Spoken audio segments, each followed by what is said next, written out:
সরকারি পায়খানার লিস্ট কিভাবে দেখবেন? সরকারি পায়খানার জন্য আপনি আবেদন করেছেন, সেই লিস্টে আপনার নাম আছে কি নেই সেটি কিভাবে দেখবেন? সরকারি এই পায়খানার প্রকল্পের নাম হচ্ছে স্বচ্ছ ভারত মিশন প্রকল্প। এই প্রকল্প কয়েক বছর আগে আবেদন করা হচ্ছিল। সেই প্রকল্পে যদি আবেদন করে থাকেন এবং সেই লিস্টে আপনার নাম আছে কি নেই সেটি দেখার জন্য ভিডিওটি সম্পূর্ণভাবে দেখতে থাকুন। সরকারি পায়খানার লিস্ট অনলাইন থেকে দেখার জন্য আপনার মোবাইল কিংবা কম্পিউটার থেকে যে কোনো একটি ব্রাউজার ওপেন করবেন। সার্চ অপশানে এসে লিখবেন গ্রাম স্বরাজ। গ্রাম স্বরাজ এই লেখাটি লিখে সার্চ করে দেবেন। এইবার এরকম একটি পেজ চলে আসবে। তো প্রথমে দেখতে পাচ্ছেন গ্রাম স্বরাজ 8 লেখা। তো এই লেখাতে আপনি ক্লিক করে দেবেন। এবার এরকম একটি পেজ চলে আসবে। এটা হচ্ছে সরকারি পায়খানার অফিসিয়াল ওয়েবসাইট। তো এখান থেকে সরকারি পায়খানার লিস্ট দেখা যায়। তো সেই লিস্ট দেখার জন্য এই পেজটি একটু নিচের দিকে আসবেন। এই পেজটির একটু স্ক্রল করবেন, একটু নিচের দিকে চলে আসবেন। এইখানে লেখা দেখতে পাচ্ছেন সেন্টার স্পন্সর স্কিম ডাটা লেখা।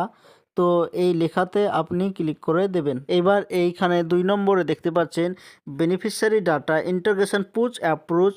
এইখানে 2 নম্বরে আপনি ক্লিক করে দেবেন। এবার এইখানে দেখতে পাচ্ছেন ইয়ার সিলেক্ট করতে হবে, বছর সিলেক্ট করতে হবে। তো স্বচ্ছ ভারত মিশন পায়খানার এই অ্যাপ্লিকেশান 2022-23 সালে হয়েছিল। তো এখানে 2022-23 সাল আপনি সিলেক্ট করে দেবেন, অথবা আপনি যেই সালে করেছেন সেই সাল সিলেক্ট করে দেবেন। এইবার এখানে স্কিম সিলেক্ট করতে হবে। তো এখানে স্বচ্ছ ভারত মিশন সর্বনিচে লেখা আছে। তো স্বচ্ছ ভারত মিশন এই প্রকল্পতে ক্লিক করে দেবেন। এইবার এখানে দেখতে পাচ্ছেন 32,408টি পায়খানা স্যাংশন হয়েছে। এই লেখাতে আপনি ক্লিক করে দেবেন। এখানে দেখতে পাচ্ছেন ভারতে যতগুলো স্টেট আছে প্রত্যেকটি রাজ্যের নাম চলে এসেছে। তো আপনি যে রাজ্যে বসবাস করেন সেই রাজ্য এইখানে সিলেক্ট করে দেবেন। এরপরে আপনি যেই জেলায় বসবাস করেন তো সেই জেলা আপনি সিলেক্ট করবেন।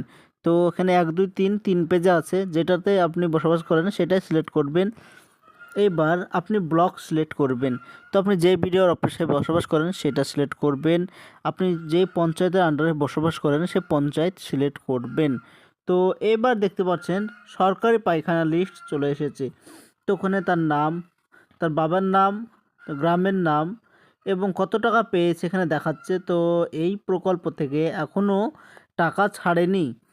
তো এখানে একটি একটি করে মিলিয়ে নেবেন, দেখবেন আপনার নাম আছে কি নেই। তো এখানে যদি নাম থাকে তো অনলাইনে নাম অ্যাপ্লিকেশন করেছেন তাই নাম আছে।